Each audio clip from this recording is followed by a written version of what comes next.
أبناء الشعب المغربي. وبصراحة في هذا الوقت المتأخر والناس مازال حاضرة راه رسالة واضحة للمخزن وراه كيسمعنا. مهما كان العدد ديالنا، المقصود هو اننا صامدين وثابتين.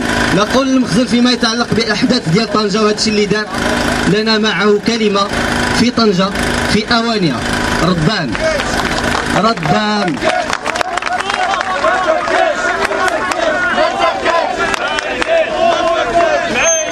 مستويان من الرد.